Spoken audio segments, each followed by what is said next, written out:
오늘 우리가 함께 살펴볼 이 한 편의 시의 맨 위를 보시면 우리가 다윗의 시로 뱉으면서 저자가 분명하게 나와 있습니다.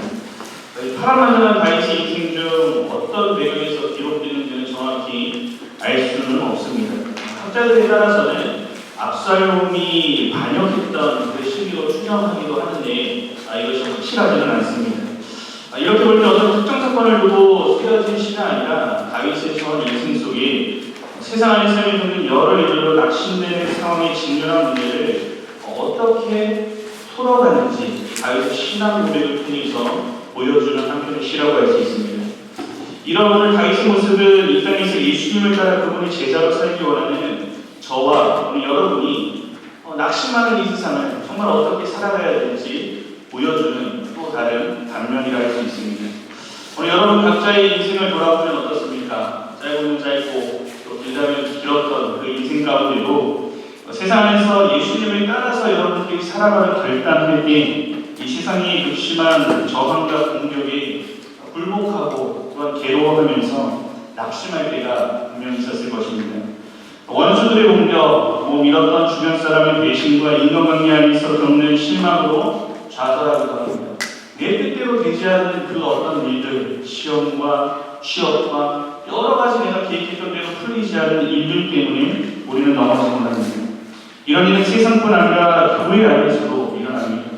신자 역시 연약한 인간이기 때문에 서로 마찰이 일어날 수도 있고 또한 사람들끼리 오해를 사기도 하고 그리고 그 오해 때문에 그리고 여러 가지 낙심되는 그 일들 때문에 믿음의 길을 잠시 이탈하게 되는 것입니다. 이런 모든 유형이 낙심하는 일은 우리가 살아가면서 생각보다 자주 찾아오게 됩니다. 만약 이를 극복하지 못한다면 예수님을 따라야 할 신자가 그 길을 포기하고 세상의 길로 넘어지고 미끄러지는 안타까운 상황을 마주하게 되는 것입니다. 오늘 저는 첫 번째 시간에 가지면서 마땅히 예수님의 제자로 살아가야 할 우리 알골들과 새내기 운동원들이 이 세상에서 우리를 낙심하게 만드는 여러 현실을 마주할 때 이것을 이겨낼 수 있는 비결이 무엇인지를 오늘 파란만장한 인생을 살았던 다윗의 고백을 통해서 살펴보면서 함께 은혜를 나누기 원합니다. 먼저 첫째로 낙심 속에도 여호와가 어떤 분인지 바르게 깨닫고 바라볼 때 이겨낼 수 있습니다. 오늘 본문 1절에서 3절까지의 말씀인데요. 우리 다시 한번 읽어보도록 하겠습니다. 시작. 나의 빛이요 나의 구원이시니 내가 누구를 두려워하리요 여호와는 내 생명의 능력이시니 내가 누구를 무서워하리요 그들이 내 살을 얻으려고 내려왔으나 나의 적들이 나의 원수들이 그들을 시족하여 넘어졌도다. 내가 나를 기억하라 주시지라도 내와 함께 기억지 아니하며 전쟁이 일어나 나를 치료할지라도 나는 여전히 태어나리로다. 앞서 언급한 대로 이 시는 다윗이 기록한 것이 분명하지만 어떤 배경하에 지어졌는지는 명확하지 않다고 했습니다. 하지만 2절과 3절을 보면 평안한 일상은 분명 아니었음을 또한 살펴보게 됩니다. 악인들이 예산을 먹으려고 내려왔다. 군대가 나를 대적하여 진칠지라도 전쟁이 일어나 나를 치료할지라도 라고 하는 이러한 표현으로 분명히 알 수 있는 것이죠. 사일과 군대와 진을 치다, 전쟁 등이 이러한 단어는 현재 전투를 앞두고 있는 상황을 떠올리게 합니다. 어떤 시간에는 전투뿐만 아니라 다윗과 가까운 관계에 있던 사람들의 배신으로 일어난 싸움과 죽음의 위험까지 포함한다고 해석합니다. 이 내용의 배경이 어떻게든 이 시에서 다윗은 자신이 직면한 이 좋지 않은 상황들에서 무엇이라고 고백합니까? 내가 누구를 두려워하리요, 내가 누구를 무서워하리요 라고 하면서 자신의 신앙을 고백하고 있습니다. 누군가 나를 공격하고 있는 안팎의 상황에서 안팎으로 진을 치고 숨 쉴 수 없게 만드는 상황에서 전쟁의 상황과 빗대어 말하는 것과 연관하여 죽음을 맞이할 수 있는 이러한 상황에서 이렇게 담대한 신앙 고백을 할 수 있는 그 비결이 무엇입니까? 이것은 바로 하나님이 자신에게 어떤 분인지 분명히 인식하고 있었기 때문입니다. 1절을 보면 여호와는 이라고 하는 이 하나님의 이름을 수차례 반복해서 강조하고 있습니다. 하나님의 여러 이름들 중 우리가 알고 있는 이름 뭐가 있나요? 엘로힘, 대표적으로 여러 가지가 있습니다. 그 중에서 이 여호와가 세우는 때는 언약을 지키시는 신실 신실하신 하나님의 속성을 강조할 때 사용되는 이름입니다. 오늘 여기서 여호와의 이름을 반복해서 강조한 것은 이스라엘을 출애굽시키시고 광야에서 언약을 맺으신 하나님께서 이 다윗이 처한 안락한 상황에서 건져내실 분이심을 오늘 다윗은 확실히 믿고 믿음으로 고백하고 있는 것입니다. 또한 다윗에게 하나님은 어떤 분이셨습니까? 여호와는 나의 빛이요 라고 하는 고백으로 어두운 현실에 빛대신 하나님으로 인해 그 어두운 상황이 물러감을 전제한 말씀입니다. 아무리 어두운 장소라도 어떻습니까 여러분? 조그만 빛이라도 들어오면 그 장소를 밝게 비추어줍니다. 심지어 그 빛은 어둠이 짙을수록 아무리 작은 빛이라 해도 그곳을 더욱더 밝게 비춰주는 역할을 합니다. 즉 다윗은 대적들의 공격으로 또한 세상의 여러 힘든 상황들로 인해서 앞이 캄캄한 어둠의 현실에 처해 있지만 빛 대신 그 하나님으로 인하여서 어둠이 물러가고 모든 것이 해결된 상황을 믿음으로 바라고 선포하고 있는 것입니다. 또한 나의 구원이라고 했습니다. 3절과 연결해 볼 때 군대가 다윗을 계속해서 진을 치고 있는 이 상황에서 하나님만이 자신을 구원할 수 있다고 고백한 것입니다.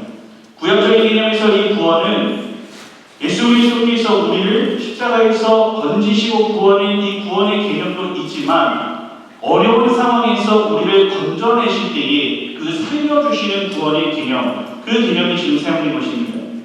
이 구약에서 구원은 육적이고 정신적이고 영적인 어려움 속에서 건져주시는 경우에 사용되고 봤을 때 지금 다윗이 처한 이 현실 상황에서 나를 건져내실 분은 바로 하나님이십니다 라고 고백하고 있는 것입니다.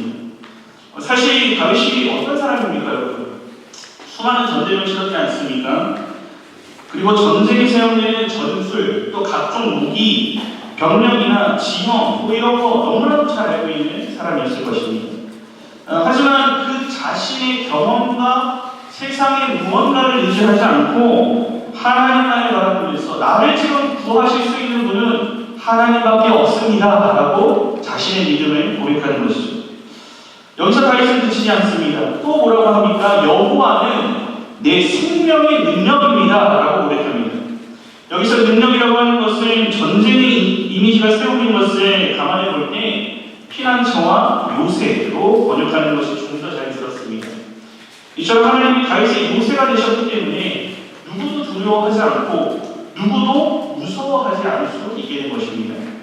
이 모든 내용을 종합하면 어떻습니까? 하나님이 누구신지 명확하게 알고 있던 그 다윗은, 그리고 그것을 확신했던 다윗은 낙심되고 절망하고 포기할 수도 있는 상황에서 오히려 3절의 마지막 말씀과 같이 태연하게 그 모든 상황을 이겨낼 수 있게 됩니다.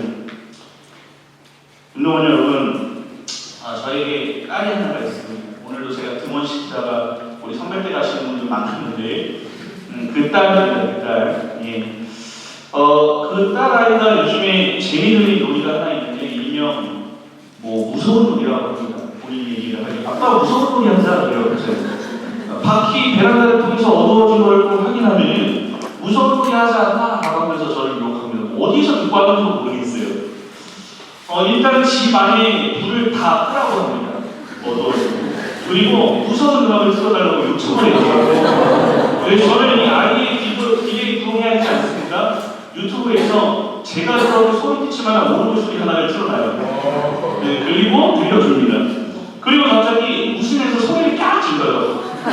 그리고 제 손을 꽉 잡아요. 그게 놀이인 거예요. 그리고 장난으로 손을 뿌리치고 제가 도망가기도 합니다. 다른 방법으로 딱 뿌리치고 막 뛰어갑니다. 그리고 숨기도 하는데 아빠 소리 지르다가 결국 울음을 터뜨리고 울어요. 사실 저는 그게 재밌어서 도망가는 겁니다. 근데 그렇게 한번 당황한 후에는 필사적으로 저를 이제 쫓아다닙니다.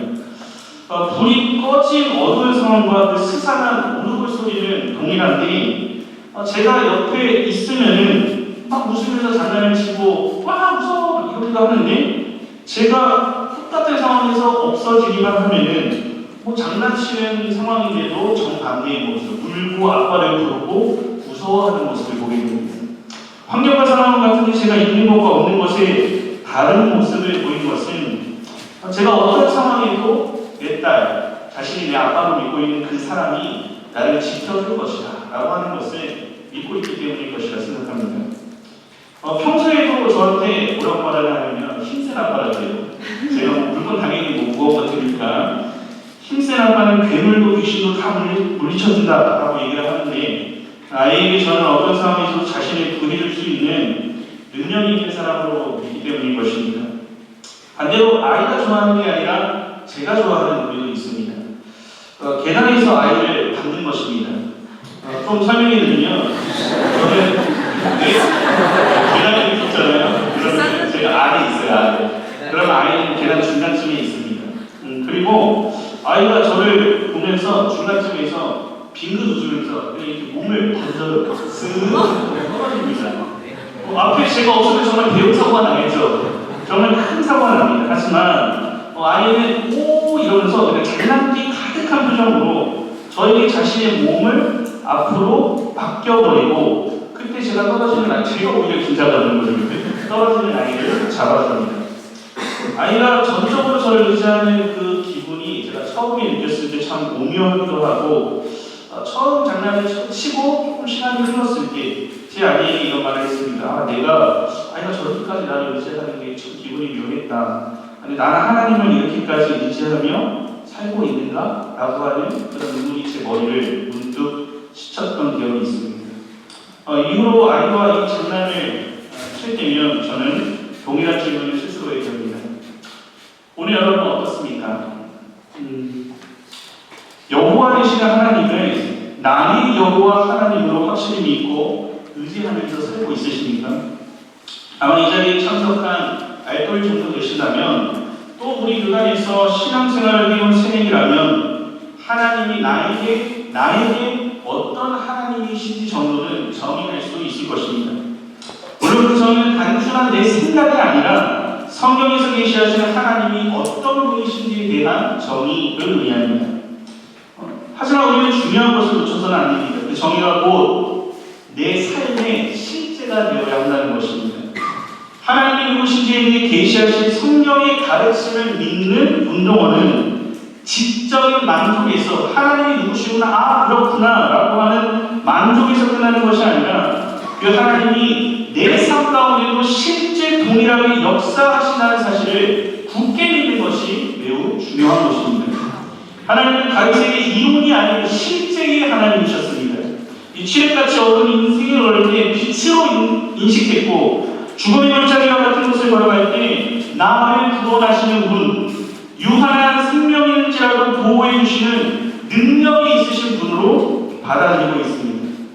만약 내 신앙생활에서 주님의 빛의 조명을 받지 못한다고 생각되거나 하나님의 구원을 체험하지 못했거나 능력이 되시는 주님을 체험하지 못하고 있다면, 그것은 하나님을 1인칭이 아닌 2인칭, 3인칭으로 인식하기 때문일 것입니다. 아니면 하나님께서 이미 빛으로 구원으로 능력으로 내게 오셨음에도 불구하고 알지 못하고 있는 영적 무기력증에 빠졌음으로 생각해 봐야 합니다. 우리에게도 하나님은 나의 빛이시고 구원이시고 생명의 능력 되시는 여호와 하나님이십니다. 더 나아가 여러분이 성령을 통해 깨닫게 된 그 하나님이 바로 나의 하나님 되심을 여러분들이 분명히 고백하고, 어려운 상황 가운데 그 하나님을 생각하며 그 상황들을 이겨내야 하는 것입니다. 이 사실을 확신할 때 우리는 어떤 낙심되는 상황에서도 넉넉히 이겨내며 승리할 수 있습니다. 그냥 승리하는 것이 아니라 오늘 다윗의 고백과 같이 태연하게 그 상황을 이겨낼 수 있게 되는 것입니다. 오늘 여러분에게 하나님은 어떤 분이십니까? 이 성경에 계시는 하나님이 오늘 나의 하나님이 되심을 확신하시면서 어떤 상황도 두려워하거나 무서워하지 말고 하나님과 함께 그 시간을 넉넉히 이겨나가는 우리 운동원들이 되시기를 간절히 바랍니다. 둘째로, 낙심 속에도 교회를 중심으로 베푸시는 은혜를 누리게 이겨낼 수 있습니다. 오늘 본문 4절에서 6절 말씀을 함께 공독하겠습니다. 함께 읽은 본문은 여호와의 전에서 누리게 된 구원의 기쁨에 대한 확신이 기록되어 있습니다. 앞서 1절, 3절은 전쟁터에서 원수들 간의 대치 상태 등을 공간적인 배경을 중심으로 하는 반면에 우리가 지금 읽은 이 본문을 보면은 주로 여호와의 집, 여호와의 전, 하나님이 그를 보호하기에 허락하신 초막, 하나님의 장막 등을 공간적 배경으로 설명을 하고 있습니다. 본문은 앞서 1절에서 3절에 담대함과 용맹함을 보인 것이라면 오늘 본문은 그런 용기와 능력의 근원이 하나님의 집에서 받은 은혜의 근거였음을 밝히고 있는 것입니다. 먼저 본문 4절을 시작하는 말 보십시오. 여호와께서 바라는 한 가지 일이 있습니다 라고 다윗이 고백합니다. 그 내용 무엇입니까? 그 바라는 한 가지 일이 무엇이었습니까? 이어지는 말씀의 구체적으로 나타나는 게 내 평생 여호와의 집에 살면서 여호와의 아름다움을 바라보며 그의 성전에서 사모하는 것입니다 라고 하는 이 고백입니다. 이것이 다윗의 소원이자 그가 간절히 바라는 내용이었습니다. 심지어 여호와의 집에 평생 거하기 원한다 라고 고백합니다. 잠깐 왔다 가는 정도로 만족하지 못하는 것입니다. 생명이부터 호흡하는 내내 여호와의 집에 거하기를 원합니다 라고 하는 그의 간절함이 묻어나는 말씀입니다. 이렇게 평생 거하기 원하는 여호와의 집은 하반절에 그가 사모하는 성전으로 나타나고 있죠. 이 다윗 시대에 우리가 한 가지 생각할 건 아직 성전이 건축되지 않은 시점이라는 것입니다. 이 때문에 이 말을 이해할 때 이 당시 시대의 상황을 함께 생각한다면 하나님과 백성 사이에 언약의 상징인 언약궤가 있는 성막을 의미한다고 볼 수 있습니다. 또 이 성막은 오늘날 신학시대의 교회를 의미합니다. 이 말은 24시간 내내 성전을 떠나지 않고 지내는 삶을 구하는 것은 사실 아닙니다. 다윗은 자신이 비례되어 하나님 앞에 설 수 없어 성전에서 쫓겨나게 되자 내가 게을러져서 혹은 세상 일에 마음을 뺏겨서 성전 찾기를 잃어버리는 일이 없도록 내 마음을 주장해 주세요 라고 고백하고 있는 것입니다. 이어서 다윗은 여호와의 아름다움을 바라보며 그 성전에서 사모하는 것을 구합니다. 이 문장의 전치사를 결과를 나타내는 것으로 본다면 이 다윗이 살아있는 동안 여호와의 집에 거하게 될 때 이루어지는 결과로 볼 수가 있지만 목적의 의미로 본다면 이 다윗이 살아있는 동안에 여호와의 집에 거하려는 목적이 있는 말씀으로 보게 됩니다. 두 가지 내용과 물론 타당성이 있는 내용입니다. 그리고 상호 보완적으로 본문의 말씀을 풍성하게 해주는 역할이 있다고 볼 때에 목적과 결과 두 가지 의미 모두 해석해서 큰 무리는 없습니다. 어찌됐든 다윗은 여호와의 성전에 평생 거하며 여호와의 아름다움을 보기를 소원한다고 했습니다. 여기서 여호와를 바라본다는 것은 이적 개혁 학문에서는 우리가 좀 알고 있는 여호와를 악망한다라고 하는 것으로 나타나는데요. 한 개인이 깊은 관심과 애정을 갖고 시선을 고정시킨 상태를 의미합니다. 이렇게 시선을 고정하고 그가 바라보기 원하는 것은 여호와의 아름다움으로 외적 모습을 의미하는 것이 아니겠죠. 여호와의 모습이 있지 않는 하나님은 신이시기 때문입니다. 영이시기 때문입니다. 그렇다면 그 하나님이 무엇을 보기 원하느냐? 그 하나님의 속성, 하나님의 선하심, 하나님의 인자하심, 하나님의 사랑과 자비하심 등을 그는 성전 안에서 보기를 원한다는 고백을 하고 있는 것입니다. 즉 그가 성전에서 거하기 원하는 이유 또는 그가 성전에 거하면서 얻게 된 은혜의 내용, 결과와 목적까지 모두 포함했을 때 여호와를 바라보며 그가 베푸시는 선하심과 인자하심을 내가 누리길 원합니다 라고 하는 고백을 하고 있는 것입니다. 이에 더해서 다윗은 그의 성전에서 사모하게 하실 것을 구합니다. 좀 애매한 말이죠. 사모하게 하실 것이다. 이것을 좀 원어로 볼 필요가 있는데요. 히브리어에 보면 물어보다, 숙고하다라고 하는 의미로 번역되어 있습니다. 대부분의 영역본을 보면 묻다라고 하는 이 히브리어 단어가 잘 반영되어 해석되어 있는 것을 볼 수 있습니다. 즉 본문에서 다윗은 여호와의 성품을 의지하고 그분에게 자신의 상황을 묻고 하나님의 뜻대로 살기 위한 목적을 가지고 그의 성전에 거하길 원했던 것입니다. 자신의 단 한 가지 소원을 말하면서 주의 전에 평생 거하면서 그분의 뜻을 묻고 또한 그분이 베푸시는 선하심과 인자하심 속에 인도를 받으며 살기 원한다는 이 고백. 이 고백이야말로 하나님이 다윗을 내 마음에 합한 사람이다 라고까지 칭했던 이유를 알게 해주는 말씀이라 할 수 있을 것입니다. 또 이렇게 주의 전에 사모하며 하나님께 아뢰는 신앙 뜻을 유지할 때 그 결과가 어떻습니까? 이어지는 말씀을 보시면 5절에 환난 날에 초막 속에 비밀을 지키시고 장막 은밀한 곳에 숨기시고 높은 바위 위에 두시는 하나님이 친히 보호하시고 건져내시는 놀라운 은혜에 거하게 됨을 확인하게 됩니다.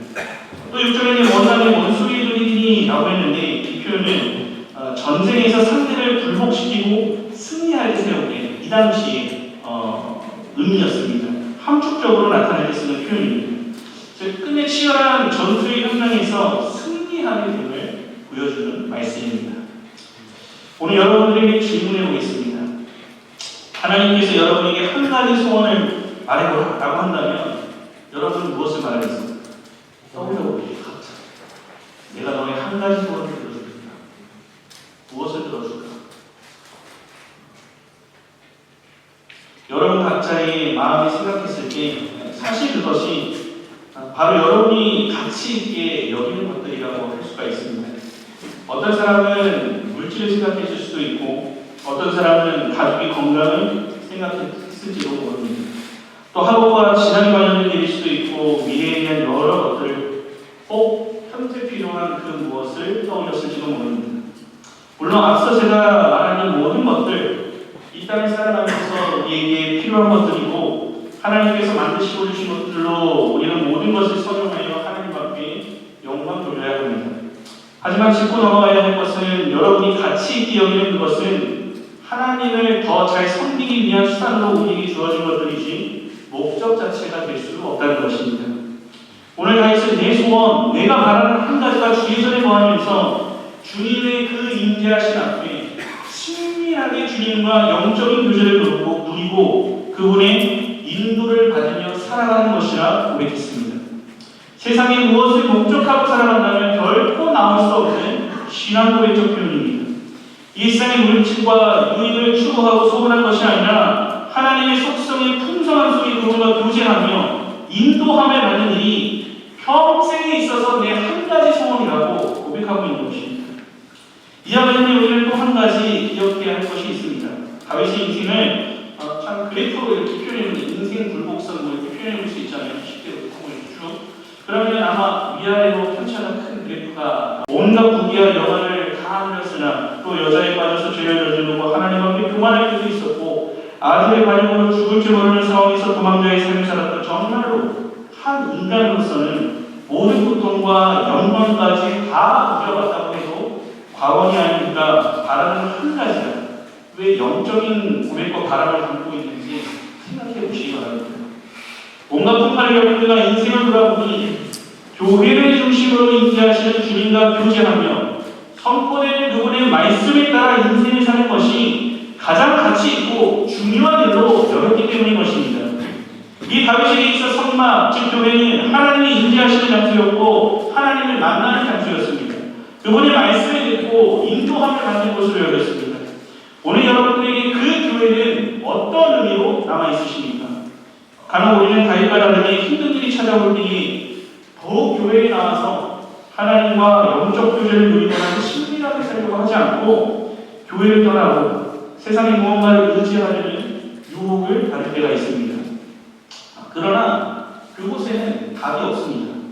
신자는 교회 안에서 방법을 찾고 교회 안에서 모든 문제를 해결해야 합니다. 문제보다 더 크신 그 주님을 의지하고 모든 상황을 능력으로 해결하실 수 있는 주님 안에서 해결책을 찾아야 하는 것입니다. 좀 더 구체적으로는 교회를 통해 선포되는 하나님의 말씀을 받아 자신의 상황을 하나님께 묻고 그분께서 말씀하시는 위로와 힘과 답을 얻고 나아가야 하는 것입니다. 이렇게 예수 그리스도께서 피 흘려 세우신 교회를 그 무엇보다 사랑하고 귀하게 여기면서 그 교회를 중심으로 영적인 교제를 이어가는 모든 신자에게 하나님은 끝내 오늘 다윗에게도 그 끝에 허락하셨던 우리의 머리를 들어 승리자의 걸음을 걷게 하실 것입니다. 교회를 사랑하고 그 교회를 떠나 살지 말아야 합니다. 낙심됐을 때 교회를 떠나 다른 곳에서 만족을 찾으려 해서는 안 됩니다. 잠시의 복비처가 될 뿐이지 그곳에는 정답이 없고 해결책이 없습니다. 언제나 어떤 어려움이 내 앞에 찾아온다고 해도 우리 주님의 몸된 교회를 중심으로 선포되는 하나님의 말씀을 통해 그분이 인도하심을 받고 끝내 여러분들의 얼굴을 드시고 승리하게 하시는 하나님의 은혜를 충만히 체험하며 살아가는 우리 모든 성도들이 되시길 간절히 바랍니다. 셋째로, 낙심독에도 기도하며 부르실 때에 들으시고 응답하시는 하나님이심을 확신할 때 이겨낼 수 있습니다. 오늘 본문 7절에서 14절의 말씀을 함께 공독하겠습니다. 시작. 7절부터 분위기가 반전됨을 여러분이 보게 될 것입니다. 앞서 하나님을 의지하며 당당한 그 말투와 어조가 사라지고 처절하고 간절한 애절한 백신이 우려 퍼집니다. 여호와여, 내가 소리내어 부르짖을 때에 라고 하는 이 말씀으로 알 수가 있듯이 다윗은 기도를 시작합니다. 현실의 위기에 직면한 다윗은 세상에 유력한 사람이나 이 세상에 무언가 도움을 얻으려 하기보다 하나님의 간절히 찾고 구하는 모습을 보게 됩니다. 이와 같이 하나님 앞에 매달리고 부르짖으며 탄원하는 행위는 결코 나약하거나 수치스러운 행위가 될 수 없습니다. 이렇게 하나님께서 부르시는 데에는 자기의 능력만을 내세우는 교만을 버리고 하나님의 전적으로 의지합니다 라고 하는 그 믿음이 전제되어 있기 때문입니다. 사람은 누구나 한계를 가지고 있습니다. 사람은 현실적으로 억울한 일, 또 감당하기 어려운 문제로 인해 힘겨워할 수밖에 없는 유한한 존재입니다. 이 경우 오늘 다윗의 모습이 우리에게도 필요한 걸 알게 됩니다. 사실 필요한 정도가 아니라 필수입니다. 하나님 앞에 있는 문제를 가지고 나아갈 때 하나님은 우리의 기도를 외면하지 않으시고 들으시고 응답하시는 하나님이심을 기억해야 합니다. 무엇보다 다윗과 같이 간절하게 구해야 합니다. 어떻게 구합니까? 내가 소리내어 부르짖을 때에 라는 이 말은 혼신의 힘을 다해서 하나님께 매달린 간절한 기도의 형태를 의미합니다. 이렇게 기도할 때 뭐라고 말씀합니까? 들으시고 라고 하는 말은 단순히 귀로 듣는 것만이 아니라 들은 것을 마음으로 수용하고 이에 적합한 행동을 취하는 것을 의미하는 단어입니다. 또 나를 긍휼히 여기사 응답하소서 라고 했는데 이 짧은 1절의 말씀이 다윗이 얼마나 마음과 뜻과 힘을 다해서 하나님의 도우심을 구하고 있는지를 살펴볼 수 있습니다. 또한 8절에 보면 다윗은 내 얼굴을 찾으라 하실 때에 내가 마음으로 주께 말하되 내가 주의 얼굴을 찾으리 가겠나이다 라고 했습니다. 여기서 주의 얼굴을 찾는다 라고 하는 이 말의 시대를 보면요, 미완경이 사용됨을 보게 됩니다. 이미 과거부터 현재까지 찾았고 앞으로도 나는 계속해서 찾겠습니다 라고 하는 다윗의 의지를 함축해서 표현하고 있는 것입니다. 정리하면 어떤 위급한 상황이나 주의 얼굴을 찾는 것이 아니라 항상 나는 주님을 찾겠습니다 라고 하는 각오가 이미 이전에 다짐했고 앞으로도 나는 그렇게 할 것입니다 라고 하나님께 고백하고 있는 것입니다. 여기서 주님의 얼굴을 보는다 라고 하는 것은 하나님의 은혜와 긍휼을 구한다는 뜻으로 다시 해석할 수 있습니다. 동시에 찾는다는 것은 숨겨져 있는 것이나 잘 밝혀지지 않은 것을 집요하게 찾는 경우와 어떤 사물에게 깊이 있는 지식을 추구하고 본질을 파헤치는 것을 나타내는 사용된 용어입니다. 따라서 이 주의 얼굴을 찾는다 라고 하는 이 다윗의 기도는 하나님의 은혜와 긍휼을 찾기 위해 집요하게 하나님 앞에 매달렸던 다윗의 모습을 연상할 수 있는 것입니다. 또한 9절에서 이 기도를 통해 주님이 나의 도움이 되셨다고 고백한 것과 같이 앞서 전쟁 상황과 비교한 용어가 사용되었음을 생각하면 이 전쟁에서의 원조, 도움은 곧 전쟁의 승패와 관련되는 얘기입니다. 더 나아가 전쟁의 승리와 직결되는 일인 것입니다. 다윗은 이 기도를 통해 하나님의 도우심이 필승을 위한, 승리를 위한 방법임을 알고 있었던 것입니다. 이어지는 구절들을 보십시오. 평탄한 길로 인도하소서 여호와의 선하심을 보게 될 줄 확실히 믿었도다 라고 하는 이 말들에서의 확신에 찬 기도를 통해서 이 세상에 사는 신자가 만나게 되는 여러 모양의 고통과 어려운 상황들을 어떻게 통과해야 하는지를 구체적으로 나타내는 한편의 시임을 확인할 수 있는 것입니다. 운동원 여러분, 다윗과 같이 하나님 앞에 기도하고 있습니까? 사실 우리는 신앙생활을 하면 한 가지 고충이 있습니다. 모든 기도가 쉽고 빠르게 응답된다면 얼마나 좋겠습니까? 많은 경우 우리의 기도가 힘을 잃어가는 이유도 기도한다 해도 곧바로 응답이 없는 경우일 것입니다. 다윗과 같이 정말 간절한 기도를 올려드렸는데도 그 기도가 속히 응답되지 않습니다. 심지어 하나님이 자신을 버리신 것은 아닐까 하는 마음까지 들었습니다. 혹시 그가 알지 못하는 죄 때문에 그러는 것은 아닌지, 하나님께 버림받아 주님께서 얼굴을 가리고 계신 것은 아닌지 염려되었을 것입니다. 하나님께 기도해도 상황은 전혀 나아지지 않았습니다. 도리어 더욱 절망적인 위기에까지 처할 때가 있었습니다. 이와 같은 상황은 아무리 믿음 좋은 사람이라도 절박한 현실의 문제를 만나자 마음의 동요가 일어날 수밖에 없는 상황들을 마주합니다. 하지만 다윗의 동요는 오래 가지 않았습니다. 그 상황 가운데서, 변화가 없는 그 상황에서도 한 번 더 믿음을 모아 하나님을 바라보는 자리로 나아갔습니다. 우리 역시 낙심되는 상황 속에 이루어야 될 그 응답이 내가 원하는 대로 혹은 빠르게 이루어지지 않는다고 해서 쉽게 낙심하지 말아야 합니다. 한 번 더 우리의 믿음을 모아서 응답하시는 하나님을 바라보고 그 얼굴을 구해야 합니다. 문제를 놓고 문제보다 더 크신 하나님 앞에 기도를 올려드리며 나아가야 하는 것입니다. 하나님의 백성이 삶 속에 누리는 승리는 현실에서 우리를 넘어뜨리려고 하는 여러 문제를 바라보고 있다고 해결되는 것이 아니라 그 현실 너머에 있는 하나님이 베푸시는 은혜를 바라보며 기도할 때 이루어지는 것입니다. 또한 현실의 위기 그 자체에 집착하기보다 하나님의 은혜의 말씀에 기대어 신자가 나타내야 할 의의 길을 담대히 걸어가야 됩니다. 이런 삶을 통해서 현실에서 만나게 되는 여러 고통이 아무리 극심하다고 해도 우리는 넉넉히 이겨낼 수 있게 되는 것입니다.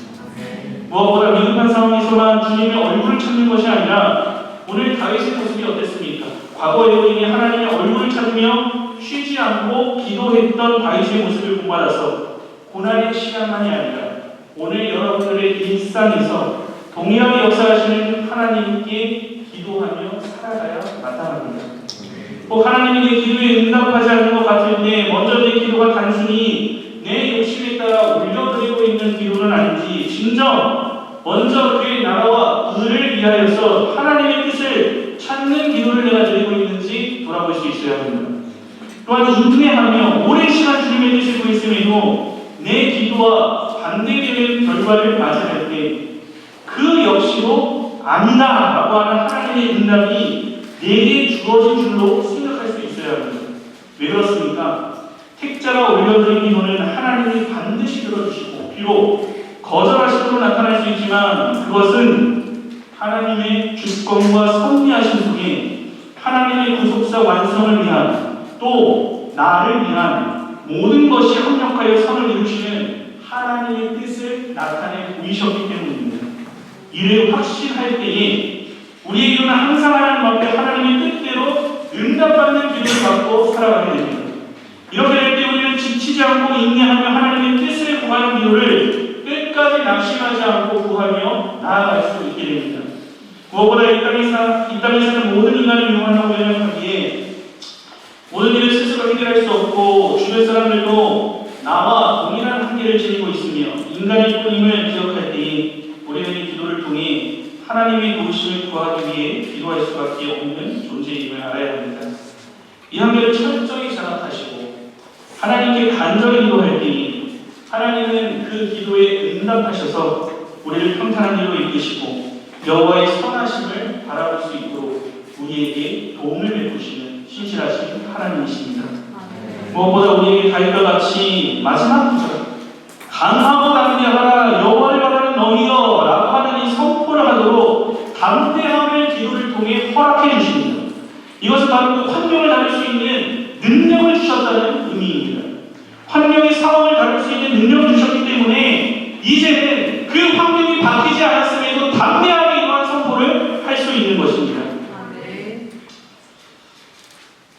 비록 눈앞에 있는 전쟁이 끝나지 않았다 할지라도 비록 포위하고 있는 적군이 물러가지 않았다 할지라도 기도하고 일어나는 다윗에게 오늘 무엇을 주셨습니까? 절대 안 죽는다 라고 하는 이 확신과 환경을 이길 수 있는 그 담대함을 가지고 이러한 고백을 올렸던 것입니다.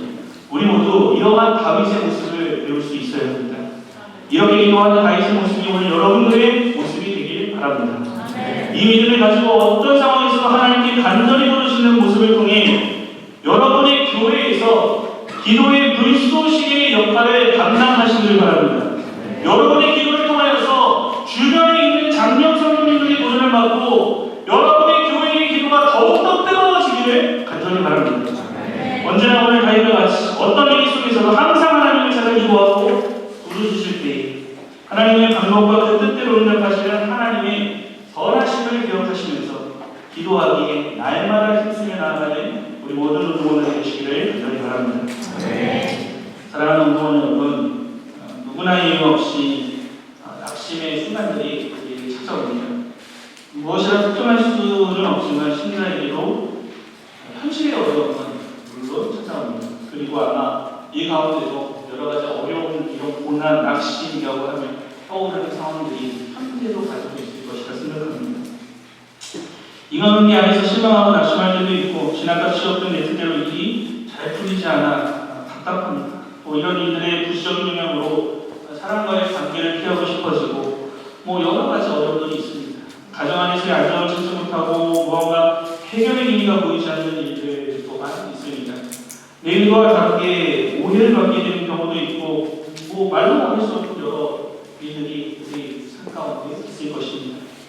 물론 이러한 일들은 신자에게도 찾아옵니다. 신실하게 하나님을 위해 살고 있는데도 찾아올 수 있는 일들입니다.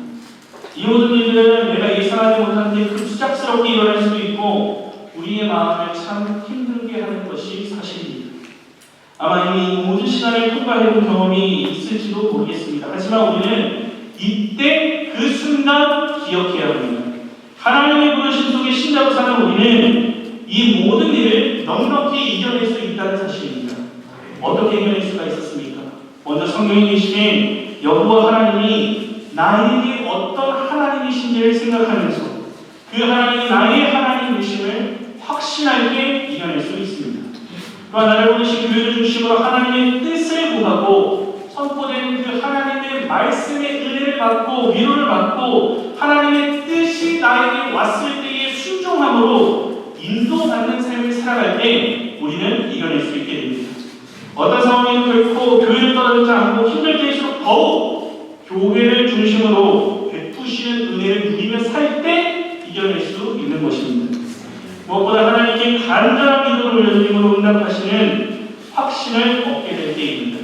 이 기도에 응답하시는 하나님께서 상황을 변화시킴으로 고난에서 건져주시기도 하지만 변하지 않는 상황과 환경에서도 그 기도를 통하여 하나님은 우리의 마음을 바꾸사 그 상황을 넉넉히 이겨낼 힘을 주심으로 승리의 자리에 우리를 앉혀주시는 하나님이심을 기억해야 합니다. 이렇게 될 때 예수님을 따르는 우리 세입실 동안은 어떤 상황에서도 그 따라가는 길을 이탈하지 않고 넘어지지 않고 미끄러지지 않고 주저하지 않고 주님이 원하시는 믿음의 길을 담대하게 계속하여 끝까지 걸어갈 수 있게 되는 것입니다. 이러한 은혜가 오늘 살아가는 여러분들의 삶에 풍성히 나타나기를 우리 주님의 이름으로 간절히 축원합니다.